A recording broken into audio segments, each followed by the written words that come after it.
알고리즘 및 실습 교과목입니다. 그래서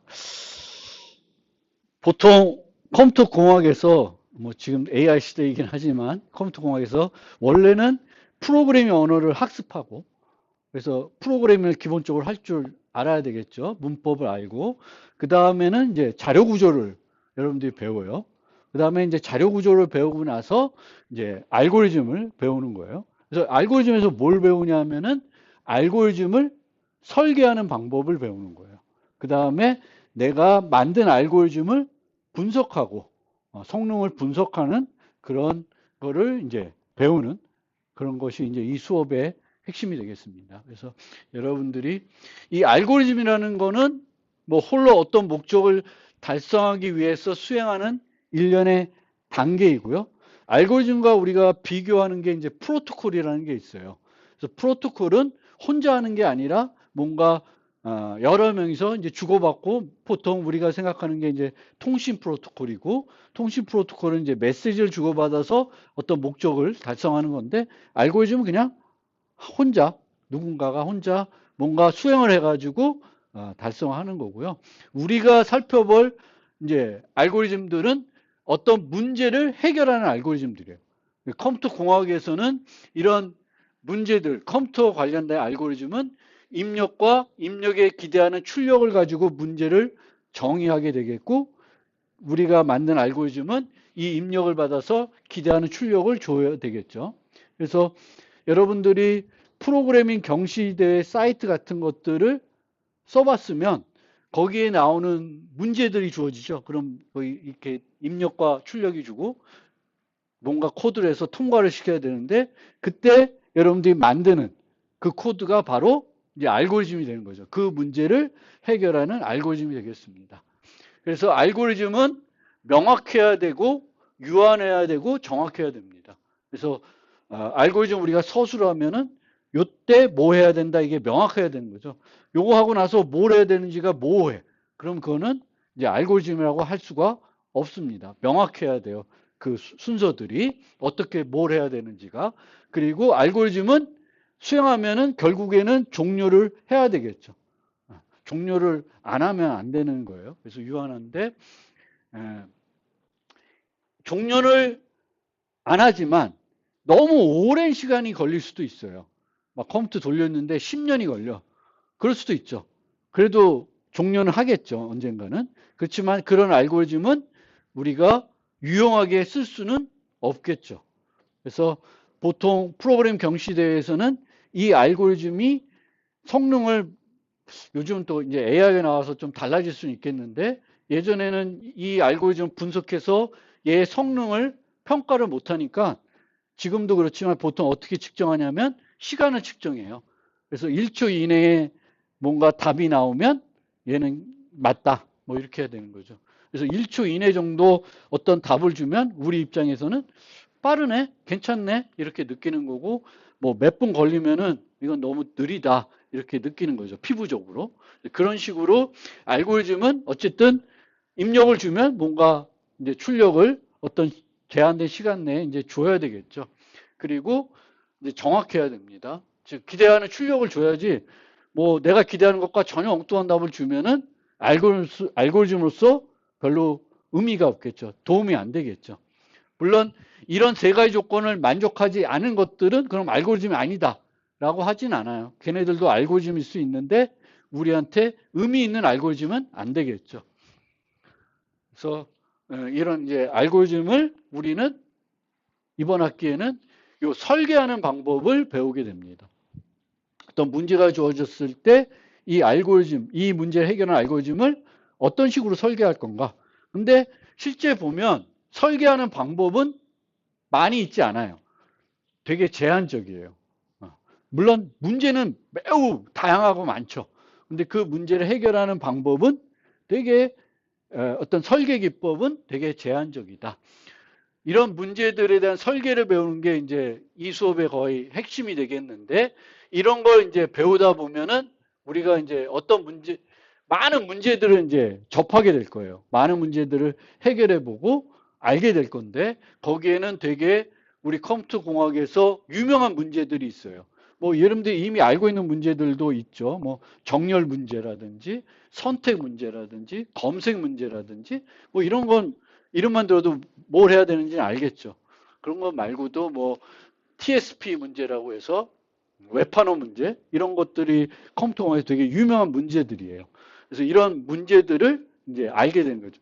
그 전에도 알 수 있었는데 이 수업을 끝나고 나면은 상당히 컴퓨터공학에서 많이 언급이 되는 어떤 문제들을 이제 알게 되는, 이해되게 되는 거죠. 그 문제를 해결하는 능력까지도 가질 수도 있고, 해결하는 능력을 못 갖더라도 이제 TSP 하면, TSP가 뭐다라는 거는 최소 알고, 지나가야 되겠죠. 그 다음에 이런 문제들에 대해서 그것을 해결하는 여러 알고리즘들이 이미 만들어져 있겠죠. 그래서 그런 알고리즘들을 또 우리가 많이 이제 배우게 되는 그런 거예요. 뭐 퀵소트, DFS, BFS, 다익스트라, 벨만 포드 뭐 수많은 알고리즘들, 유명한 알고리즘들을 많이 또 알게 될 거예요. 이미 알고 있는 것도 있을 때고 알지 못했지만 이제 알게 되는 이제 알고리즘도 있는 거예요. 그래서 여러분들이 갖고 있는 뭔가의 그 알고리즘에 대한 지식이 많이 이제 높일 수 있는 거고요.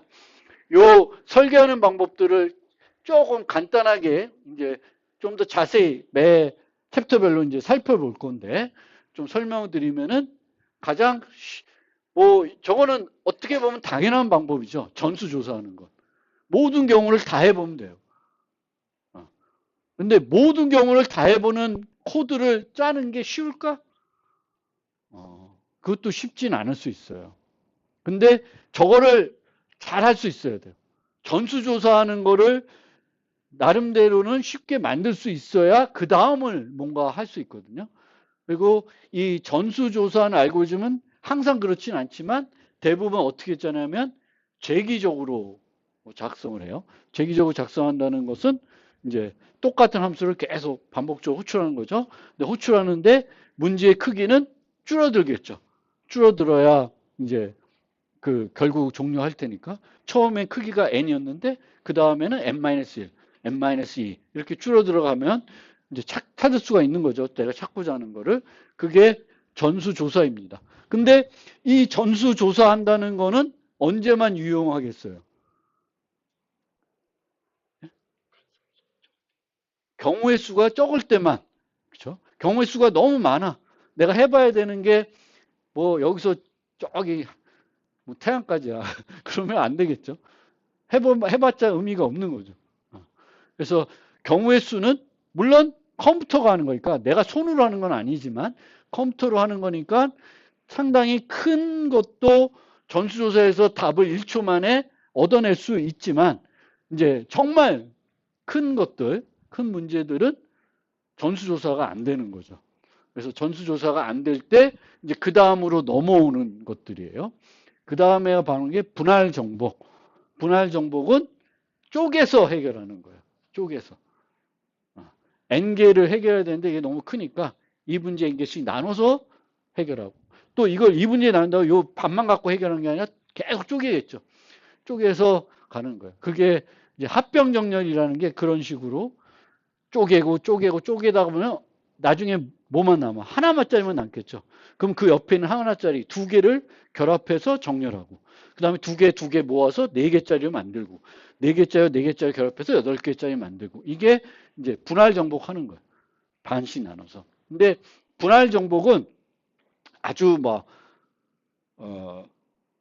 그 지수 시간 걸리는 거를 뭐 다차 시간으로 줄여주고 그러지 못해요. n3승 걸리는 건 n제곱 뭐 이 정도로 차수를 조금 낮추는 그런 정도예요. 보통 우리가 정렬 알고리즘 하면은 n제곱이 걸려요. 비용이 n제곱. n개를 정렬하려면 n제곱 비용이 걸리는데 이제 분할 정복하면 n 로그 n 뭐 이렇게 줄어드는 거예요.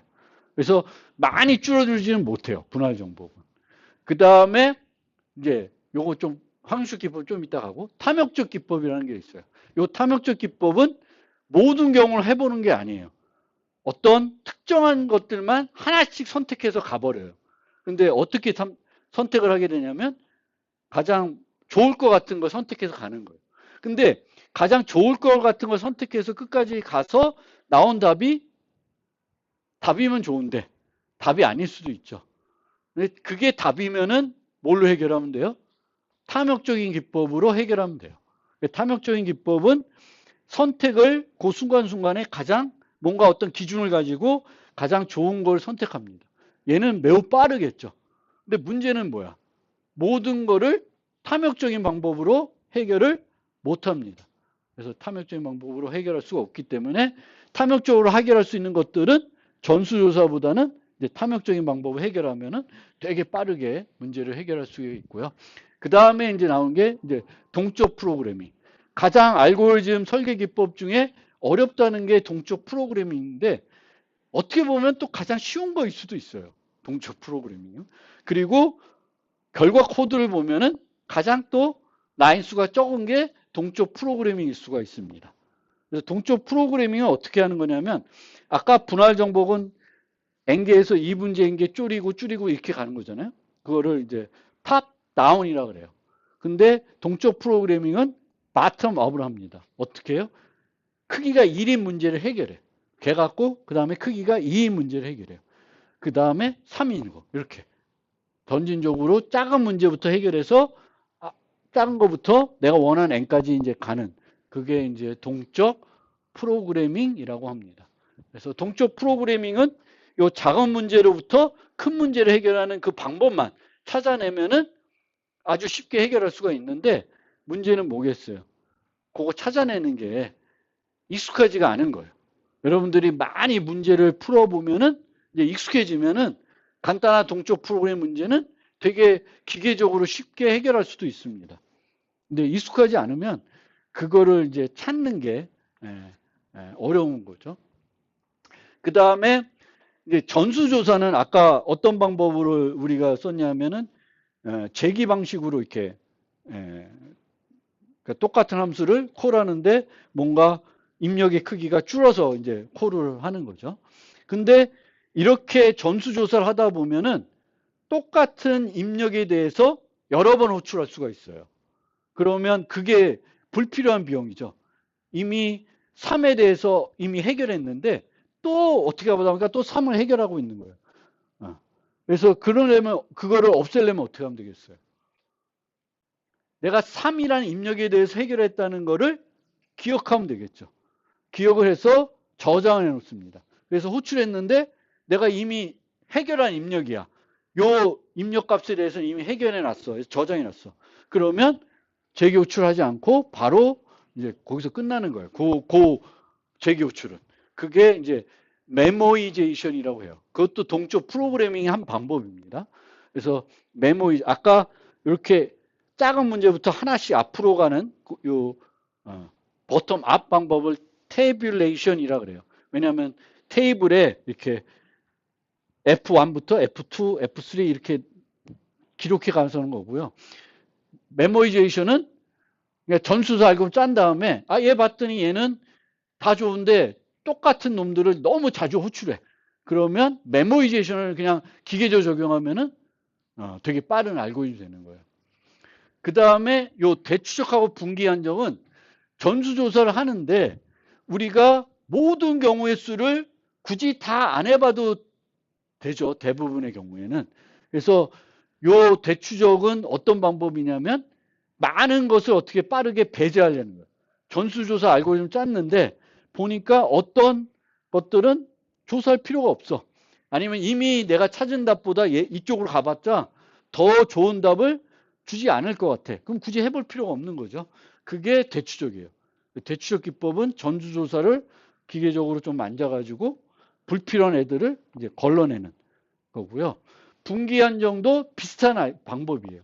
근데 얘는 찾아갈 때 더 좋은 쪽으로 먼저 찾아가는 거예요. 일반적으로 찾아가는 게 아니라. 그래서 그런 기법들이 있고 확률적인 기법은 우리가 보통은 다 결정적인 방법이에요. 알고리즘들이. 결정적인 방법이라는 거는 똑같은 입력이 주어지면 안에서 돌아가는 그 과정이 똑같은 거예요. 바뀌지 않는 거예요.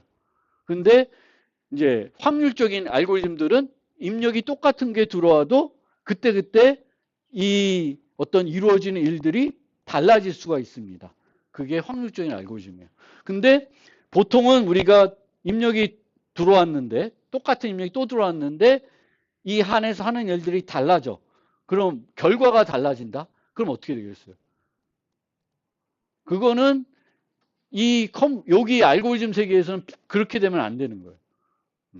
예를 들면 우리가 대표적인 확률적인 알고리즘이 요 퀵소트가 그런 애들이에요. 퀵소트. 퀵소트가 이제 소팅을 하는데 이렇게 합병 정렬을 어떻게 해요? 딱 반 잘라서 이렇게 하거든요. 근데 그 퀵소트는 딱 반 자르는 게 아니라 어떤 애를 하나 선택을 해가지고 얘보다 작은 애, 얘보다 큰 애를 나눠요. 그럼 얘보다 작은 애와 얘보다 큰 애는 딱 반반씩 아니겠죠. 어떤 애를 선택했냐에 따라서 조금 이쪽은 작고 이쪽은 클 수가 있어요. 그렇지만 어떻게 나눴기 때문에 요 크기는 작아지겠죠. 그럼 또 걔를 또 쪼개. 근데 딱 반씩 안 쪼개는 거예요. 그러면 얘는 돌릴 때마다 쪼개지는 위치가 어떻게 되겠어요? 달라지겠죠. 달라지지만 끝나고 나면 정렬은 되어 있겠죠. 그래서 그런 게 확률적인 알고리즘입니다. 그래서 확률적인 알고리즘은 뭔가 랜덤한 요소를 넣어서 조금 더 값을 빠르게 찾으려고 랜덤한 요소를 넣는 거예요. 근데 우리가 살펴볼 것 중에 퀵소트 말고는 별로 확률적인 기법은 이제 나오진 않고요. 나머지 우리가 주로 살펴봐야 될 게 이렇게 보시면 되겠습니다. 결국 예로 전수조사로 이제 다 문제를 해결할 수가 있는데 전수해보니 경우수가 너무 많아. 그럼 그 다음에 분할 정보, 탐욕적, 동적 프로그래밍 뭐 이렇게 가는 거예요. 그 다음에 이제 이런 것들은 이제 이렇게 했더니 해결했는데 뭐 1초 이내에 해결이 되면 좋겠지만 모두 문제가 동적 프로그램을 쓰더라도 가장 효과적인 알고리즘을 사용하더라도 1초 내에 종료가 안 되는 거예요. 되게 오래 걸리는 거예요. 그래서 그런 문제들을 우리가 이제 다루기 힘든 문제라 그래요. 다루기 힘든 문제. 그러니까 아직까지 여기 있는 TSP라는 애가 있는데 저 TSP는 효율적인 알고리즘이 아직 발견이 안 된 문제예요. 그러면 앞으로 발견될까? 아마도 안 될 것 같아요. 그와 관련된 얘기가 바로 P와 MP 얘기예요. 그래서 MP 쪽으로 이제 물론 이 MP가 P를 포함하는 개념인데 어쨌든 다루기 힘든 문제들이라는 게 있어요. 그러니까 우리가 해결하고 싶은 문제들이 있는데 여러분들이 무슨 졸작을 해야 되는데 어떤 문제를 해결하고 싶어. 근데 이 알고리즘을 찾으면 좋겠지만 못 찾을 수가 있잖아요. 못 찾는 게 내가 능력이 떨어져서냐 아니면 실제 이 문제는 저기 MIT에 있는 사람이 와도 안 된다라는 그런 문제일 수가 있어요. 그래서 그런 문제들의 어떤 특성들이 있거든요. 그 특성을 우리가 이제 이해하고 있어야 여러분들이 앞으로 어떤 문제를 만났는데 이 문제는 다루기 힘든 문제이구나. 내가 굳이 노력할 필요가 없겠구나. 이렇게 이제 다른 대안을 찾아야 되겠구나. 이렇게 해야 되는 게 이제 PMP 얘기고요. 물론 지금은 이제 AI한테 물어보면 되겠지. 이 문제를 해결하려는데 얘 해결할 수 있는 문제야? 아니면 해결해 줘. 그러면 얘가 해결해 주겠죠. 아니면 얘가 해결해 줘도 그 결과를 보니까 이거는 이렇게 해결해 봤자 여전히 지수 시간이 필요하구나. 빠른 알고리즘은 없는 거구나. 이제 이렇게 알아야 되겠습니다. 그래서 그 내용들을 이제 살펴볼 겁니다. 그래서 알고리즘을 설계하는 능력을 배양하는 게 이제 이 수업에서 핵심이겠고, 그 다음에는 이제 알고리즘의 성능을 우리가 분석을 할 수 있겠죠. 그래서 한 문제를 해결하는 알고리즘은 하나가 아니라 여러 개가 존재할 수 있습니다. 그럼 이 여러 개 중에 내가 어떤 것을 쓰는 게 내 거에 도움이 될까?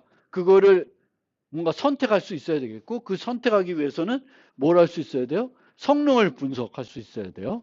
성능은 두 가지 측면이 있습니다. 하나는 속도, 얼마나 빠르게 그 프로그램이 종료하냐. 그리고 또 하나는 얼마나 많은 메모리 공간이 쓰냐. 그래서 우리가 좋은 건 빠르게 종료하고 메모리 공간도 적게 쓰는 거죠. 물론 우리가 일부러 메모리 공간을 많이 써가지고 속도를 향상시키는 방법도 있어요. 대표적인 게 아까 얘기했던 메모리제이션 같은 경우죠. 메모리제이션 하려면 어떻게 해야 돼요? 기억을 해야 되죠. 기억하려면 어딘가에 공간에다가 데이터를 저장해 놔야 되겠죠.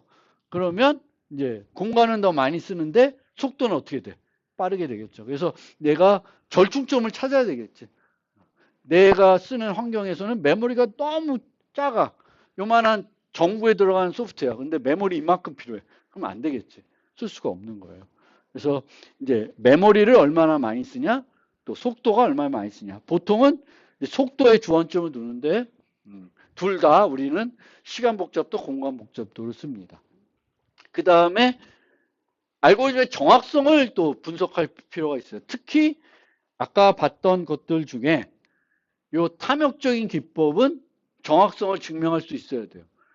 아이디어는 쉽게 떠오를 수 있는데 해보면 안 될 수가 있잖아요. 그래서 이 알고리즘이 항상 항상 모든 입력에 대해서 내가 원하는 결과를 주냐, 안 주냐. 보통 우리는 이제 프로그램 문제, 경시대 문제 같은 거 풀면은 몇 개 테스트 데이터하고 해보고, 되네? 제출했는데 통과해. 그럼 내 거 맞구나. 이렇게 생각하는 건데, 실제로는 좀 더 수학적으로 증명을 해야 되겠죠. 근데 그거를 잘 안 하죠. 근데 예, 이 탐욕적인 기법들은 이런 걸 증명을 할 필요가 있습니다. 물론 그런 것들도 이제는 이제 AI 도움을 받을 수 있겠지만 어쨌든 그 알고리즘을 증명하는 부분도 이제 배우게 될 거고 아까 얘기한 P와 NP 이야기 그 얘기를 또 여러분들이 이해를 하고 있어야 됩니다. 이 수업에서. 그래서 이제 우리가 뭐 어떤 내용을 배울지는 좀 설명드렸고 이 수업을 이제 어떻게 진행하냐 아, 아, 이제 제가 이제 강의 슬라이드를 가지고 이제 우리 여러분들이 알아야 될 내용들을 설명해 드리겠죠. 그리고 그 설명한 내용을 바탕으로 그걸 이해했는지 보기 위해서 이제 문제를 풀 거예요. 이제 문제를 푸는데 뭘 이용하냐면은 요 제가 운영한 저지 사이트를 이용할 겁니다. 그래서 요 저지 사이트는 이제 백준 같은 여러분 써봤으면 프로그램 경시대 그런 사이트예요. 그래서 요 사이트에서 문제를 푸시면 되겠고 모든 실습과 과제 시험을 다 여기 통해서 진행을 합니다.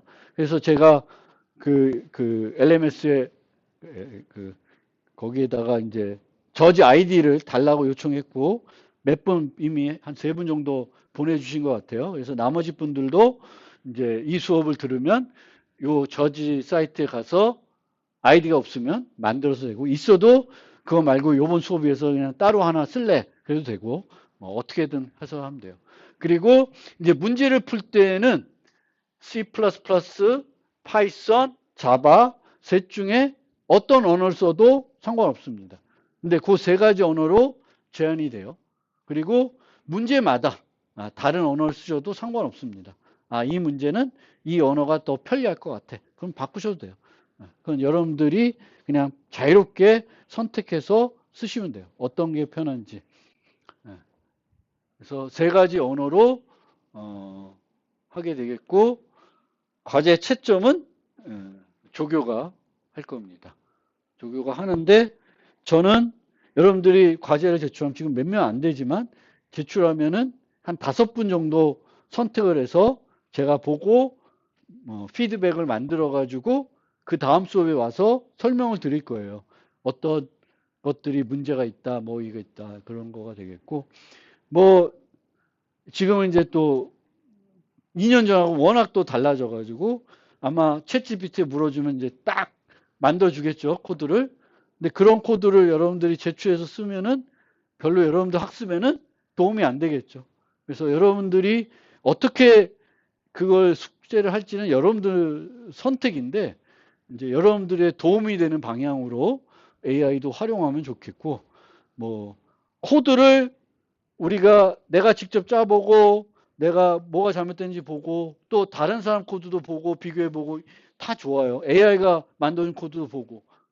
근데 중요한 건 내가 이걸 전혀 안 해보면서 남이 한 것만 가지고 다 하려 그러면 스스로에 대한 발전이 없습니다. 그래서 그 어떤 AI를 쓰는 활용하는 방법이라든가 이런 것들은 그리고 결국에는 나중에 이제 시험 볼 때는 AI가 활용이 안 될 테니까 그때 빵점 맞으면 또 곤란하죠. 그러니까 직접 뭐 이게 나중에 여러분들이 그게 크게 도움될지 안 될지 모르겠고 근데 여전히 아직까지도 제가 알기로는 그 많은 기업에서 코딩 테스트를 예전처럼 아직은 하고 있어요.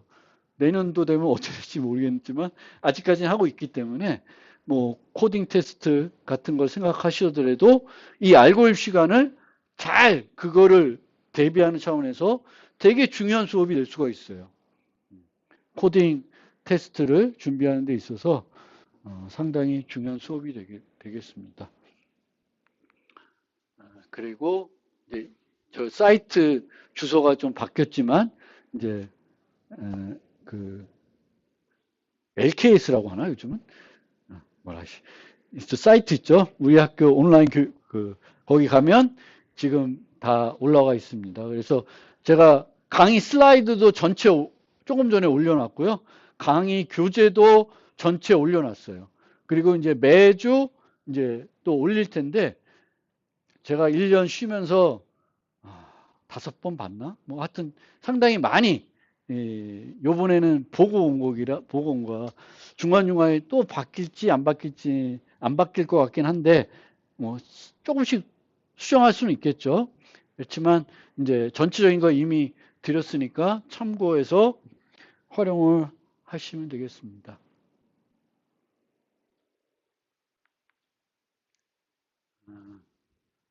그래서 정보고요. 제 연구실은 여기 그쪽 2층에 있습니다. 그래서 찾아오셔도 되고요. 뭔가 궁금한 거 있으면 곧 숙제하다가 그리고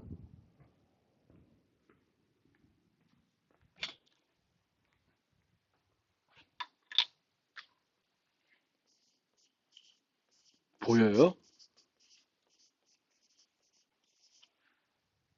보여? 안 보여?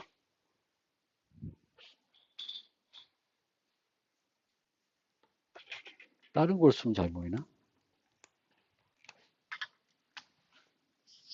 똑같네. 6450-4378입니다. 말로 하면 안 되는데. 저는 주로 어, 카톡으로 소통하면 좋더라고요. 이메일 주셔도 되는데 이메일 주시면 제가 요즘은 이제 습관이 안 돼서 이메일 자주 안 봐. 그래서 카톡 오면 보기 싫어도 이제 다른 카톡 때문에 이제 카톡을 보게 되고요. 카톡으로 여러분들이 궁금한 거 질문하시면 언제든지 이제 설명해 드릴 수가 있습니다. 그래서 카톡으로 하면 되겠고 강의 교재는 제가 만든 교재가 있습니다. 그래서 그거 참고하시면 되겠고 그 교재는 요 책들을 많이 참고했어요. 이게 스탠퍼드에 있는 교수가 만든 책인데 무크 강좌도 있고요. 그래서 제가 처음 강의를 알고리즘 수업을 맡아서 준비할 때 많이 참고한 자료입니다. 그래서 그렇고 조교는 잠깐 일어나 좀 이따 다시 소개할 텐데 저기 있는 뒷분이 이제 우리 조교입니다. 예. 좀 이따 다시 소개할게요. 한번 잠깐만 보시고요. 예. 그래서 과제는 주로 저분이 채점을 할 텐데 그래도 과제하면서 궁금한 건 뭐 조교한테 물어봐도 되겠지만 저한테 물어보는 게 더 빠를 수 있습니다. 그래서 하여튼 여러분들이 조교가 있으니까 참고해 주시면 되겠고 조교도 여기 2층에 있는 것 같아요. 그 다음에 몇 개 또 참고하는 책들이 있습니다. 보시면 되겠고 그래서 강의 평가하는 방법은 실습 시험을 2번 볼 거고요. 그 다음에 이론 시험을 맨 끝에 한 번 더 볼 겁니다.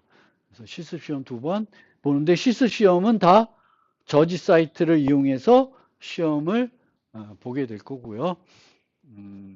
실습 과제는 이제 좀 이따 설명드리고, 그 다음에 퀴즈가 있어요. 그래서 한 챕터 끝날 때마다 그 온라인 거기에 이제 퀴즈가 있거든요. 그래서 퀴즈를 여러분들이 이제 풀어야 되겠고, 그 푼 점수도 점수의 5%지만 반영이 됩니다. 그래서 꼭 100점을 맞아야 되는 건 아니지만 빠졌어. 아예 안 했어. 그럼 빵점이 되니까 그건 점수가 조금 많이 타격을 줄 수가 있어요. 3점으로 다 찍더라도 시간 내에 그냥 하시는 게 좋겠습니다. 그렇지만 한번 내가 수업 시간에 배운 내용을 이해했나 보는 차원에서 잠깐 복습해보고 문제를 보시면 되겠고, 그 문제도 EL에만 있는 게 아니라 그 교재에 있습니다. 그래서 교재에 있는 내용의 문제들을 한번 읽어보고 이제 실제 푸는 건 저기서 풀어보시면 되겠습니다. EL에. 이렇게 되겠고, 과제는 저지 사이트를 통해서 할 것이고요. 저지 사이트에 대한 소개는 조금 이따 하겠습니다. 그래서 강의 계획은 이렇게 됩니다. 그래서 8주, 13주의 실습 시험을 볼 거고요. 이때는 시험만 보고 수업은 추가로 안 할 거고요. 우리가 화수 이렇게 돼 있으니까 화요일 날 시험 보고 수요일 날은 수업을 안 하는. 근데 이때는 수요일 날 수업 할 것 같고요. 이제 이때는 이제 마지막 주니까 시험은 보고 끝나는 그런 형태로 가시면 되겠고요. 그래서 전반부가 조금 더 쉬운 쪽이고, 이제 후반부에 가면은 좀 더 어려운 기법들을 살펴볼 거고, 끝에 가서 P와 MP 얘기를 좀 할 예정입니다. 그리고 이렇게 실습 환경은 이렇게 되어 있는데, 아까 잠깐 얘기했지만 수업 시간에 뭐 여기서 같이 코딩하고 이런 걸 많이 안 할 거예요. 거의 안 한다고 보시면 되니까 집에서 하시면 돼요. 그래서 근데 이 나중에 실수 시험 볼 때 요즘도 이렇게 자기 컴퓨터 갖고 오시는 분이 많은데 갖고 오셔도 돼요. 아니면 이제 여기 있는 걸 쓰게 되면 여기 있는 건 이제 맥이니까 맥에 있는 뭐 제가 기본적으로 이클립스하고 뭐 파이썬하고 자바는 다 깔아놨으니까 그거 쓰시면 되겠고, 아니면 내가 좀 다른 개발 환경을 쓰고 싶다. 파이썬 쓰는데 뭔가 다른 거 있다. 그러면 설치하시면 돼요. 설치하고 시험 볼 때 쓰시면 되겠습니다. 그러면